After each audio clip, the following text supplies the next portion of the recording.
देख रहे हैं खबरदार। मैं हूं श्वेता सिंह। सबसे पहले खबरों को खबरदार के लेंस से देख लेते हैं। आज की बड़ी खबर यह है कि कृषि कानूनों पर प्रधानमंत्री नरेंद्र मोदी और उनकी सरकार एकदम अटल मोड में आ गई है। आज प्रधानमंत्री मोदी ने हरियाणा, उत्तर प्रदेश, मध्य प्रदेश, महाराष्ट्र, तमिलनाडु, उड़ीसा और अरुणाचल प्रदेश यानी 7 राज्यों के किसानों से बातचीत की। करीब 29 मिनट के इस संवाद में किसानों को मनाने और भ्रम दूर करने की कोशिश थी, जिस पर शर्तें लागू थी और विपक्ष के लिए जबरदस्त कटाक्ष और तंज थे। इसके बाद पीएम ने 51 मिनट का भाषण भी दिया, जो दिल्ली से लेकर बंगाल तक घूम घूम कर विपक्ष पर वार करता रहा। एक तरफ 9 करोड़ किसानों के खातों में 18,000 करोड़ रुपए की सम्मान निधि डायरेक्ट ट्रांसफर हो रही थी और उसी दौरान पीएम मोदी दिल्ली बॉर्डर पर आंदोलन कर रहे किसानों से एक तरह का इनडायरेक्ट संवाद कर रहे थे, सरकार का पक्ष रख रहे थे। उनका जोर इस बात पर था कि किसानों को गुमराह किया जा रहा है और किसानों के खेतों में विपक्ष राजनीति की फसल बो रहा है। आज अटल बिहारी वाजपेयी की जयंती पर पीएम का संवाद भी अटल था और बॉडी लैंग्वेज भी अटल थी। इस खबर की पूरी पिक्चर आपको देखनी चाहिए। पूरी दुनिया में अगर कोई देश आतंकवादियों का दिल से सम्मान करता है तो वो पाकिस्तान है। जिन आतंकवादियों ने 2002 में अमेरिकी पत्रकार डैनियल पर्ल को अगवा करके उनकी हत्या कर दी थी और उनका सिर कलम करने के बाद वीडियो अमेरिका भेजा था, उन्हीं आतंकवादियों को पाकिस्तान के सिंध हाई कोर्ट ने जेल से बाहर निकलने का रास्ता दे दिया। इसके साथ ही खूंखार आतंकवादी उमर सईद शेख आजाद हो गया। भारत और अमेरिका से नफरत करने वाला ये मोस्ट वांटेड आतंकवादी अब हर साजिश करने के लिए स्वतंत्र है। ये वही आतंकी है जिसे कंधार हाईजैक कांड में भारत को छोड़ना पड़ा था। पाकिस्तान किस तरह आतंकवादियों को फ्री पास दे रहा है और कैसे जेल में भी आतंकियों को लाखों का खर्चा पानी दे रहा है, ये सब आपको 9:30 बजे दिखाएंगे। आज अटल जी की एक कविता भी पाकिस्तान को करारा जवाब देगी। उनके शब्दों की बिजली पाकिस्तान पर तेजी से गिरने वाली। लेकिन शुरुआत हम किसान आंदोलन से कर रहे हैं, क्योंकि आज पूरा 1 महीना हो गया, 30 दिन हो गए। सरकार जोश में है, किसान आक्रोश में है। दिल्ली के बॉर्डर्स पर अब भी किसान प्रदर्शन कर रहे हैं। सरकार के साथ बातचीत की डोर टूटी हुई है। सरकार के न्योते के बावजूद अब तक गतिरोध कायम है। इस बीच आज प्रधानमंत्री नरेंद्र मोदी ने किसानों से संवाद किया और कृषि कानून के हर पहलू पर अपनी बात देश के सामने रखी। इसी दौरान पीएम ने किसान सम्मान निधि योजना की नई किश्त किसानों के खाते में सीधे डालने की शुरुआत कर दी है और आक्रोशित किसानों को बातचीत का न्योता भेजा है। आज पीएम मोदी की बॉडी लैंग्वेज एकदम अटल थी। वो किसानों के लिए मुलायम और विपक्ष पर बहुत मारक थे, लेकिन किसानों को उनकी बात समझ में आई या नहीं, ये देखना होगा।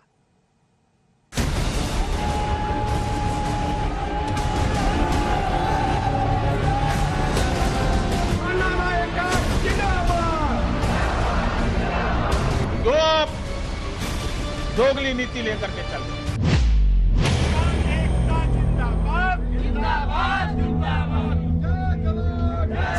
किसानों के कंधे पर बंदूकें फोड़ रहे हैं। जब तक कृषि के 3 कानून वापस नहीं लिए जाते, हम आंदोलन में बने रहेंगे। ये संकल्प भी किया है और श्रद्धांजलि भी दी है कि हम ये संघर्ष जीत कर आएंगे। जहाँ इस तरह की राजनीति कर रहे हैं जिसमें कोई तर्क नहीं, कोई तथ्य नहीं है।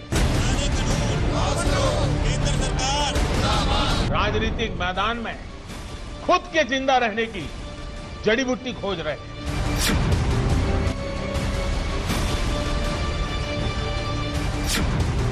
मेरे देश के किसानों से आग्रह है, किसी के बहकावे में ना आए।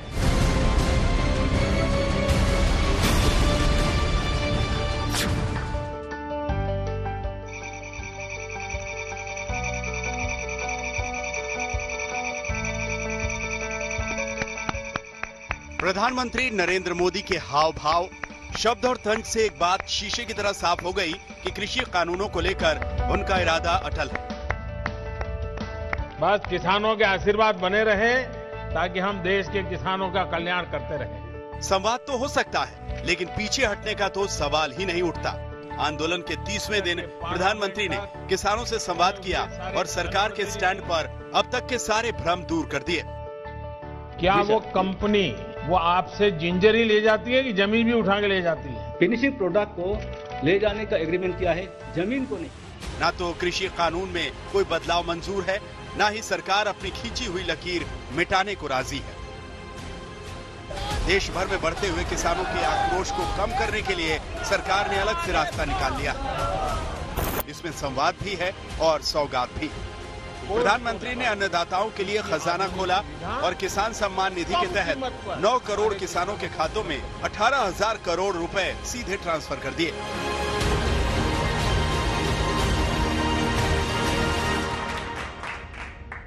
$18,000 करोड़ से ज्यादा रुपये पल भर में सीधे किसानों के बैंक खातों में जमा हो गए हैं। कोई कमीशन नहीं, कोई कट नहीं, कोई हेराफेरी नहीं। पैसा तो डायरेक्ट ट्रांसफर हो गया, लेकिन संवाद उतना डायरेक्ट नहीं था। दिल्ली बॉर्डर पर बैठे किसानों को समझाने और मनाने के लिए पीएम ने 7 राज्यों के किसानों से 29 मिनट तक बातचीत की और विरोध के आधार को भ्रम बताया। मेरे देश के किसानों से आग्रह है, किसी के बहकावे में न आए, किसी के झूठ को न स्वीकारें, तर्क और तथ्य के आधार बनाकर ही सोचे विचारे। किसानों से बातचीत के बाद पीएम मोदी ने करीब 51 मिनट तक भाषण दिया। पीएम के पूरे भाषण का सार इन 5 बातों से समझा जा सकता है। पहला ये कि किसानों का आंदोलन भटक गया है। दूसरी बात ये कि राजनीतिक दल किसानों को गुमराह कर रहे हैं। तीसरी बात, एमएसपी खत्म नहीं होगी, मंडियां भी चालू रहेंगी। चौथी बात, नया कृषि कानून किसानों को विकल्प देगा। और 5वीं बात, सरकार किसानों से बातचीत के लिए तैयार है। यानी विरोध कर रहे किसान भ्रमित है, वो कृषि कानून के फायदे समझ नहीं पा रहे और किसान उन राजनीतिक दलों के हाथ की कठपुतली बन रहे हैं जिन्हें जनादेश ने सत्ता से बाहर कर दिया है। जब देश की जनता ने उन्होंने नकार दिया है तो कुछ न कुछ ऐसे इवेंट कर रहे हैं, इवेंट मैनेजमेंट हो रहा है ताकि कोई सेल्फी ले ले, कोई फोटो छप जाए, कहीं टीवी पर दिखाई दे और उनकी राजनीति चलती जाए। अब देश ने उन लोगों को भी देख लिया है, ये देश के सामने एक्सपोज हो गए हैं। ये लोग अखबारों और मीडिया में जगह बनाकर राजनीतिक मैदान में खुद के जिंदा रहने की जड़ी बूटी खोज रहे हैं। आपने देखा होगा जब प्रारंभ हुआ था तो उनकी इतनी मांग थी कि भाई एमएसपी की गारंटी दो, और अब एमएसपी वगैरह बाजू में क्या चल रहा है, ये लोग हिंसा के आरोपी ऐसे लोगों को जेल से छुड़ाने की मांगे कर रहे हैं। कहते हैं टोल टैक्स नहीं होगा, टोल खाली कर दो। भाई किसान का विषय छोड़ करके नई जगह पे क्यों जाना पड़ रहा है? जो नीतियां पहले के समय से चली आ रही है, अब ये किसान आंदोलन की आड़ में उनका भी विरोध कर रहे हैं। क्यों आप दोगली नीति लेकर के? प्रधानमंत्री ने किसानों को पुचकारा और विपक्ष को फटकारा। दिल्ली से लेकर बंगाल तक उनके निशाने पर विपक्ष ही था। बंगाल में आपकी धरती है तो आपने बंगाल में किसानों को न्याय दिलाने के लिए क्यों आपने कभी आवाज नहीं उठाई? और आप वहां से उठ करके पंजाब पहुंच गए। संवाद में पीएम किसानों में फैले भ्रम को तोड़ने की कोशिश करते दिखे। किसानों में कॉन्ट्रैक्ट फार्मिंग से जमीन छीनने का डर फैला है। अरुणाचल प्रदेश के एक किसान से पीएम की बातचीत का अंश दिलचस्प है। क्या वो कंपनी जो आपसे जिंजर खरीदती है वो आपसे जिंजर ही ले जाती है कि जमीन भी उठा के ले जाती है? फिनिशिंग प्रोडक्ट को ले जाने का एग्रीमेंट किया है, जमीन को नहीं। जमीन अपना है, अपना ही रहेगा। किसानों से आज जो संवाद हुआ वो किसी मेगा इवेंट से कम नहीं था। एक मोर्चा प्रधानमंत्री ने संभाला हुआ था तो बाकी मोर्चों पर मंत्रिमंडल के सदस्य और बीजेपी के दिग्गज नेता देश के अलग अलग हिस्सों में किसानों के साथ मौजूद थे। हर मंच से हो रही बातों का सार एक ही था, नए कृषि कानून किसानों के लिए किसी टॉनिक से कम नहीं। विपक्ष के नेताओं के पास कोई मुद्दा नहीं, एक कोरा झूठ फैला रहे हैं कि एमएसपी बंद होने वाली है। प्रधानमंत्री ने स्पष्ट कर दिया है, आज मैं फिर से स्पष्ट करना चाहता हूं किसानों के सामने, एमएसपी थी, है और हमेशा के लिए रहने वाली। मैं किसान का बेटा होने के नाते में कहना चाहूंगा, सरकार में हम लोग बैठे हैं बहनों भाइयों, हम ऐसा कोई भी काम हमारी सरकार नहीं करेगी जो किसानों के हितों पर चोट पहुंचाने वाला होगा। आज मैं पूछना चाहती हूँ राहुल गांधी से, देश भर के किसान को बरगलाते हो, झूठ बोलते हो, अभी आकर ये बताओ कि जब तुम्हारी सत्ता थी तो धान की और गेहूं की कितनी खरीद होती थी? आज माननीय मोदी जी को यानी सरकार की तरफ से 3 बातें एकदम साफ हो गई। पहली ये कि सरकार अपने कृषि कानून को लेकर अटल है, दूसरी ये कि किसान आंदोलन पर विपक्ष राजनीति कर रहा है, और तीसरी ये कि किसानों से बात तो होगी लेकिन किस शर्त पर ये किसान नहीं बल्कि सरकार तय करेगी। आज तक ब्यूरो। कृषि कानूनों के फायदे और विपक्ष की राजनीति पर प्रहार के साथ प्रधानमंत्री नरेंद्र मोदी ने आज तकरीबन 9 करोड़ किसानों को 18,000 करोड़ रुपए ट्रांसफर किए। ये प्रधानमंत्री किसान सम्मान निधि यानी पीएम किसान योजना के तहत ट्रांसफर किए गए पैसे हैं। हम इस योजना के जरिए किसानों की मदद और राजनीति की पूरी पिक्चर सामने रख रहे हैं। बीज, खाद जैसी लागत पर होने वाले खर्च में मदद करने के लिए 2,000 रुपयों की 3 किश्तों में सालाना 6,000 रुपए दिए जाते हैं। 20 सितंबर 2020 तक इस योजना के तहत 94,120 करोड़ रुपए किसानों के बैंक खातों में पहुंचाए गए। आज फिर 18,000 करोड़ रुपयों की रकम ट्रांसफर की गई। सीधे तौर पर यह योजना किसानों, खासकर छोटे और मध्यम किसानों के लिए बहुत मददगार है, लेकिन विपक्ष ने इसकी राजनीतिक मंशा पर हमेशा सवाल उठाए। प्रधानमंत्री नरेंद्र मोदी ने 24 फरवरी 2019 को गोरखपुर में पीएम किसान योजना लॉन्च की थी, लेकिन योजना 1 दिसंबर 2018 से ही प्रभावी की गई। योजना को लॉन्च करने की टाइमिंग को लेकर विपक्ष ने हमला बोला कि योजना 2019 लोकसभा चुनावों में फायदा उठाने के लिए लाई गई। योजना की ऐसी टाइमिंग की वजह से पीएम किसान की 2 किश्तों का पैसा लोकसभा चुनाव के पहले किसानों के खातों में ट्रांसफर हुआ। पीएम किसान पर इस टकराव के बावजूद आज पश्चिम बंगाल को छोड़कर पूरे देश में यह लागू है। पीएम मोदी के अनुसार बंगाल सरकार के रवैये की वजह से राज्य के 70 लाख किसान योजना का फायदा नहीं उठा पा रहे हैं। एक तरफ इस योजना के राजनीतिक उद्देश्य पर तरह तरह की शंकाएं हैं, दूसरी तरफ इस योजना से किसानों को हुए लाभ के सरकारी दावे हैं। योजना जब लॉन्च की गई थी तब अधिकतम 2 हेक्टेयर जमीन का मालिकाना हक रखने वाले किसान ही इसके हकदार थे, लेकिन अब जमीन पर मालिकाना हक की सीमा हटा ली गई। योजना के तहत अब तक 7 किश्तों में पैसे ट्रांसफर हुए हैं। पहली किश्त में 10 करोड़ 65 लाख, दूसरी किश्त में 10 करोड़ 36 लाख, तीसरी किश्त में 9 करोड़ 69 लाख, चौथी किश्त में 8 करोड़ 75 लाख, पांचवी किश्त में 7 करोड़ 66 लाख, छठी किश्त में 6 करोड़ 19 लाख किसानों के खाते में पैसे गए।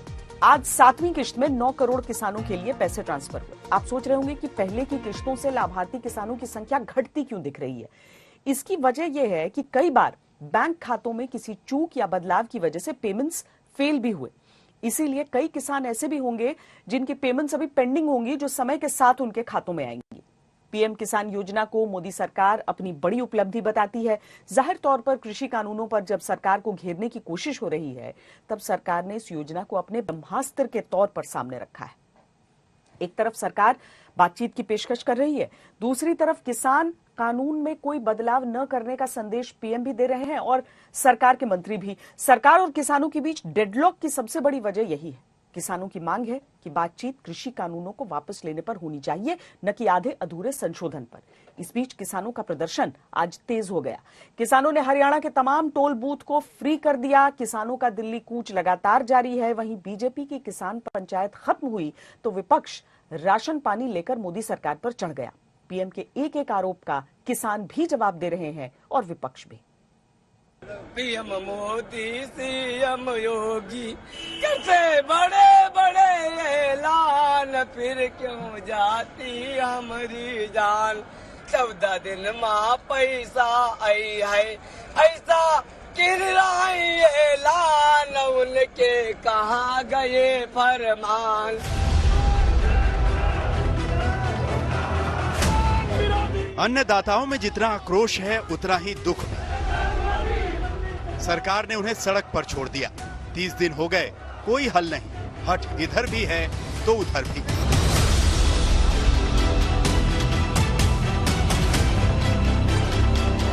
किसानों का आक्रोश बढ़ रहा है। पंजाब से दिल्ली तक, दिल्ली से यूपी तक गुस्सा उबाल मार रहा है। दिल्ली के टिकरी बॉर्डर पर ठंड के बीच किसानों ने कपड़े उतार कर विरोध जताया।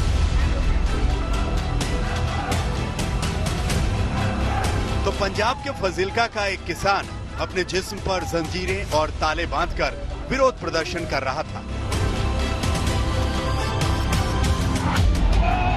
उत्तराखंड के उधम सिंह नगर के बॉर्डर पर किसानों ने पुलिस की घेराबंदी तोड़ दी और दिल्ली कूच कर गए। दिल्ली, बठिंडा, कुरुक्षेत्र, अमृतसर, हिसार, मिर्जापुर, संगरूर, पठानकोट, सोनीपत, जालंधर, सिरसा, रोहतक, जिंद, करनाल, पीलीभीत शहरों के नाम लेते जाइए, हर जगह किसान सड़क पर हैं, कृषि बिल का विरोध कर रहे हैं। ये अब अगर हमें सिखाएंगे तो हम तो सीखेंगे नहीं इनसे। ये सारी दुनिया को गुमराह करने के लिए अबानिया को डानिया का यार है मोदी, बाकी कुछ नहीं। पैसा दे के उनको किसान बना रहे हो, किसान नहीं है उनको पैसा भेज रहे, जाके उनका कंप्यूटर चेक करो। क्या 26 तारीख को हमने उधर दिल्ली को कूच किया है, उसके बाद पैसा नहीं डाला।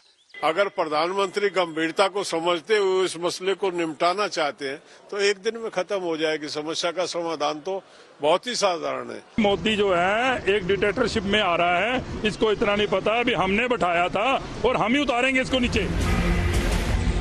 किसानों ने 25 दिसंबर से 27 दिसंबर तक हरियाणा में टोल नहीं लगने देने का ऐलान किया था। आज हरियाणा के ज्यादातर टोल पर पैसे नहीं लेने दिए गए। सरकार को करोड़ों के नुकसान की आशंका है। लेकिन सवाल उठता है कि सरकार और किसानों के बीच डेडलॉक कब तक चलेगा?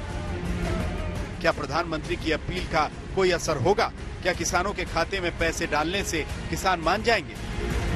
क्या मजाक बना रखा है? ये 2000 रुपया दे के कह रहे हैं कि हमने बड़ा मार्के का काम कर दिया। अरे 2000 का ये हम खरीदते हो क्या? हमें पैसे से कोई मतलब, हमें पैसे से कोई मतलब नहीं है। हमें जो पैसा हमारा वही है, जो कानून 3 किसानों के ऊपर लागू गए वही हमारा सारा कुछ वही है। हमें पैसा नहीं चाहिए, हमारा जो कानून है वो वापस ले। दिल्ली में प्रदर्शन कर रहे किसानों को पैसे नहीं बल्कि कानून में पूर्ण बदलाव चाहिए। उधर सरकार बात करने को तो तैयार है, लेकिन कानून वापस लेने का इरादा नहीं है। अब सवाल उठता है कि मामला सुलझेगा कैसे? कृषि मंत्री ने 5 दिनों के भीतर 2 चिट्ठियां भेजी। प्रधानमंत्री ने आज ही किसानों से बात करके अपील की। सरकार के प्रस्ताव पर संयुक्त किसान मोर्चे की कल बैठक होगी, यानी कल ही सरकार के प्रस्ताव पर किसान अपना फैसला लेंगे। किसानों को ये तय करना है कि वो सरकार के प्रस्ताव पर बात करेंगे या नहीं। अगर किसान नेता कानून की पूर्ण वापसी की मांग पर अड़े रहे तो डेडलॉक खत्म नहीं होगा।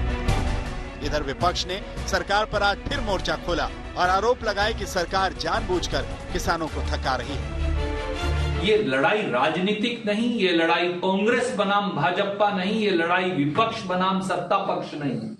ये लड़ाई इस देश की माटी, खेत खलिहान की अगली नस्ल और अगली फसल की लड़ाई है। और इस लड़ाई में देश का किसान कामयाब होगा और कांग्रेस उनके साथ खड़ी। मोदी जी आपका दम नहीं है, हिम्मत नहीं है कि आंदोलनरत किसानों के सामने आके बैठ के बात करके कोई हाल निकालने की। आप किसानों को मदद करना चाहते हैं तो क्यों? लाखों की तादाद में किसान आज परेशान होके खुले आसमान की तले शीत की कहर में ये जिंदगी गुजर रहे हैं। इसके बारे में तो आपको सोचना चाहिए। जिस ठंड में हमारे हजारों किसान दिल्ली के चारों तरफ बैठे हैं, इस बात को दिखाता है कि जो जमीन से अनाज पैदा कर पेट पालते हैं उन किसानों की चिंता सरकार को नहीं है। इसलिए हम सबको एकजुटता से काम करना पड़ेगा। तमाम विपक्ष के दल और हम सब लोगों को केंद्र सरकार पर दबाव बनाना पड़ेगा। बीते 30 दिनों में दिल्ली की सीमा पर किसानों का हुजूम कम नहीं हुआ। यूपी, हरियाणा, पंजाब के साथ साथ दूसरे राज्यों के किसानों का दिल्ली कूच लगातार जारी है। पुलिस धरपकड़ और नाकेबंदी से बचने के लिए अब किसानों ने छापामार तरीके से दिल्ली तक पहुंचने की रणनीति बनाई है। किसानों का एक ही लक्ष्य है कि किसी भी हाल में आंदोलन कमजोर न पड़े। अनीशा माथुर के साथ कुमार कुणाल, दिल्ली, आज तक। अमेरिकी पत्रकार डैनियल पर्ल के हत्यारे उमर सईद की रिहाई की इनसाइड स्टोरी आपको बताते हैं। दरअसल पाकिस्तान इन दिनों आतंकवादियों की सेकंड लाइन तैयार करने में जुटा हुआ है, क्योंकि फाइनेंशियल एक्शन टास्क फोर्स यानी FATF में उस पर ब्लैकलिस्ट होने की तलवार लटक रही है, जिससे बचने के लिए पाकिस्तान को हाफिज सईद और मसूद अजहर जैसे ग्लोबल आतंकवादियों पर नकेल कसनी पड़ी है। वैसे उमर सईद की रिहाई के समय ही मुंबई हमले के मास्टरमाइंड हाफिज सईद को पहले से चल रही सजा के साथ 15 साल कैद की सजा और सुना दी गई। हाफिज सईद को यह सजा टेरर फंडिंग के मामले में पाकिस्तान की एक आतंकवाद रोधी अदालत ने सुनाई है। इससे पहले टेरर फंडिंग के 4 अन्य मामलों में हाफिज सईद को 21 साल की सजा सुनाई जा चुकी है। हाफिज सईद को पिछले साल 17 जुलाई को गिरफ्तार किया गया था। इस साल फरवरी में अदालत ने 2 मामलों में उसे 11 साल की जेल की सजा सुनाई थी। इसके बाद नवंबर में सईद को 2 मामलों में 10 साल की सजा सुनाई गई थी। इस तरह कुल मिलाकर हाफिज सईद को 36 साल जेल की सजा हो चुकी है, लेकिन सभी मामलों में उसकी सजा साथ-साथ चलेगी। इस तरह हाफिज सईद को 15 साल जेल में रहना होगा। $1 करोड़ के इनामी आतंकवादी हाफिज सईद को बैक टू बैक सजा का ऐलान इसीलिए हो रहा है ताकि FATF की ग्रे लिस्ट में शामिल पाकिस्तान ब्लैक लिस्ट होने से बच सके। हालांकि जेल में भी हाफिज सईद की शान में गुस्ताखी करने की हिम्मत पाकिस्तान अभी भी नहीं जुटा पा रहा। खबरें हैं कि उसे जेल में भी VIP ट्रीटमेंट दिया जा रहा है। अब हम पाकिस्तान के लिए एक अटल चेतावनी का प्रसारण करेंगे। यह ऐसी चेतावनी है जो भारत के पूर्व प्रधानमंत्री अटल बिहारी वाजपेयी ने कविता के शब्दों में पिरोकर पाकिस्तान की तरफ प्रक्षेपित की थी। आज देश अटल जी की 96वीं जयंती मना रहा है। भारत के राजनीतिक इतिहास में अटल बिहारी वाजपेयी का व्यक्तित्व एक शिखर पुरुष के तौर पर दर्ज है। वो एक शानदार कवि भी थे। राजनीति और काव्य का ऐसा मिश्रण किसी और में देखने को नहीं मिलता। कविताओं को लेकर उन्होंने कहा था कि मेरी कविता जंग का ऐलान है, पराजय की प्रस्तावना नहीं। उनकी एक ऐसी कविता भी है जिसने पूरे पाकिस्तान को हिलाकर रख दिया था। वो कविता पाकिस्तान पर आज भी पूरी तरह फिट बैठती है। इसमें भारत के अटल इरादों का इजहार है। एक नहीं, दो नहीं, करो 20 समझौते ये पाकिस्तान से कहा गया है। एक नहीं, दो नहीं, करो 20 समझौते, पर स्वतंत्र भारत का मस्तक नहीं झुकेगा। अगणित बलिदानों से अर्जित यह स्वतंत्रता, अगणित बलिदानों से अर्जित यह स्वतंत्रता, शिवस्वेद शोणित से सिंचित यह स्वतंत्रता, त्याग तेज तप बल से रक्षित यह स्वतंत्रता, दुखी मनुजता के हित अर्पित यह स्वतंत्रता। इसे मिटाने की साजिश करने वालों से कह दो चिनगारी का खेल बुरा होता है। इसे मिटाने की साजिश करने वालों से कह दो चिनगारी का खेल बुरा होता है। औरों के घर आग लगाने का जो सपना, वह अपने ही घर में सदा खड़ा हो। अपने ही हाथों तुम अपनी कब्र न खोदो, अपने ही हाथों तुम अपनी कब्र न खोदो, अपने पैरों आप कुल्हाड़ी नहीं चलाओ। ओ नादान पड़ोसी अपनी आंखें खोलो, आजादी अनमोल न इसका मोल लगाओ। पर तुम क्या जानो आजादी क्या होती है, पर तुम क्या जानो आजादी क्या होती है। तुम्हें मुफ्त में मिली न कीमत गई चुकाई। अंग्रेजों के बल पर 2 टुकड़े पाए हैं, मां को खंडित करते तुमको लाज ना आई। से तो 2020 का साल कोरोना के नाम रहा, लेकिन इसके बावजूद 2020 में कारोबार जगत ने कई कारनामे भी कर दिखाए। तेजी और कमाई के नए रिकॉर्ड इस साल बने, तो नुकसान पहुंचाने में भी 2020 ने कोई कसर नहीं छोड़ी। सबसे दिलचस्प बात इस साल के साथ ये रही कि इसने सिनेमा की कमी नहीं खलने दी और घर बैठे ही मूवी से बेहतर कार्यक्रम परोस दिए।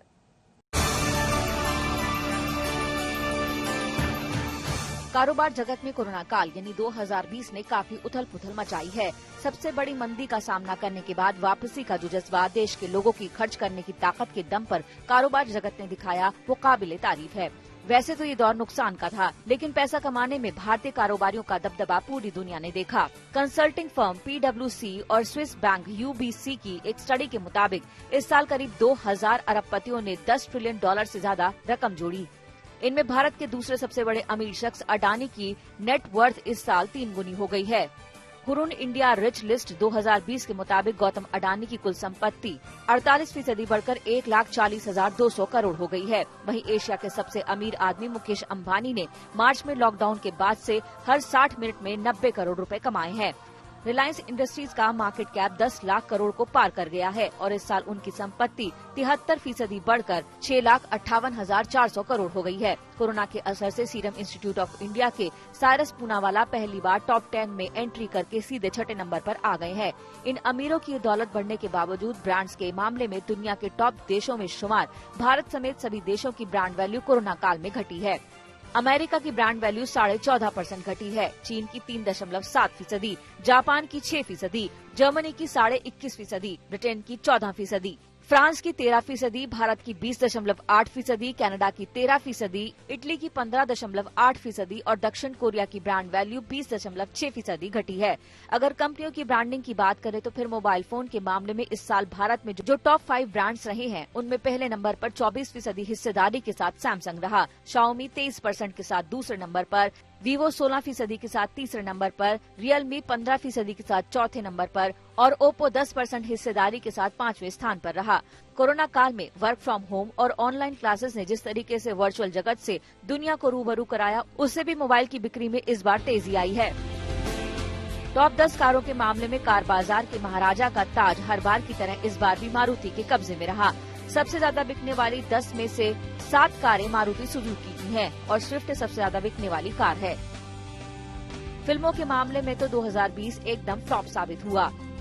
फिर भी तानाजी और बागी 3 100 करोड़ क्लब में शामिल हो गयी। तानाजी ने अब तक 367 करोड़ रुपए कमाने में कामयाबी हासिल की है। टॉप 100 सेलिब्रिटीज की लिस्ट में शामिल अकेले भारतीय भी बॉलीवुड से ही रहे हैं अक्षय कुमार। अक्षय कुमार इस बार 52वें स्थान पर मौजूद हैं। सिनेमा हॉल में लगे तालों के बीच अमेजन और नेटफ्लिक्स जैसे OTT प्लेटफॉर्म से इस साल अपनी धाक जमाई। इन पर इस साल जो सीरीज आई उनमें रेटिंग के हिसाब से हर्षद मेहता पर बनी स्कैम 1992 नंबर 1 पर रही, पंचायत दूसरे नंबर पर, स्पेशल ऑप्स तीसरे, बंदिश बैंडिट्स चौथे और मिर्जापुर 5वें नंबर पर रही। लेकिन खास बात यह है कि 7वें स्थान पर मौजूद पाताल लोक के जयदीप अहलावत का बेस्ट एक्टर का खिताब जीतना। इन OTT प्लेटफॉर्म्स का जादू कुछ इस कदर चला कि अगले 3 साल में करीब 1000 सिनेमा हॉल पर इनकी वजह से ताला लग सकता है और इनके सब्सक्राइबर की संख्या बढ़कर 50 करोड़ हो जाएगी। देर सबेर ये तो वैसे भी होना ही था, लेकिन कोरोना काल में इसकी रफ्तार कुछ ज्यादा ही तेज हो गई है। आदित्य के राणा के साथ ब्यूरो रिपोर्ट, आज तक।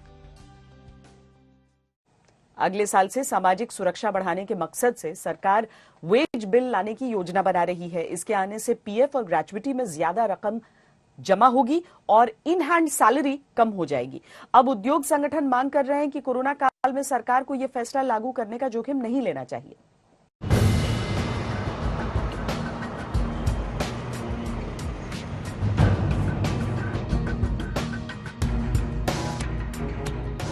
देश के उद्योग संगठन अगले साल से लागू होने वाले नए वेज बिल यानी मजदूरी की नई परिभाषा को लागू करने से रोकने की कवायद में जुट गए हैं। इसके लिए CII और FICCI जैसी इंडस्ट्री बॉडीज के प्रतिनिधियों ने रोजगार मंत्रालय के टॉप अधिकारियों के साथ बैठक की। दरअसल नई मजदूरी का मतलब ये है कि इससे सामाजिक सुरक्षा कटौती में इजाफा होगा और कामगारों के हाथ में आने वाली सैलरी में कमी आएगी। ये नया वेज बिल 1 अप्रैल 2021 तक लागू किए जाने का अनुमान है। उद्योग संगठनों का तर्क है कि कोरोना काल में इस नए बिल के नियम कंपनियों और कर्मचारी दोनों को ही नुकसान पहुंचा सकते हैं। इससे एक तरफ जहां कंपनियों पर ज्यादा बोझ पड़ेगा, वहीं कर्मचारियों की इन हैंड सैलरी भी घट जाएगी। बेसिक सैलरी बढ़ जाती है तो इसका मतलब है कि जो कई कंपोनेंट्स हैं जैसे PF और ग्रेच्युटी, इसका कंट्रीब्यूशन बढ़ जाएगा।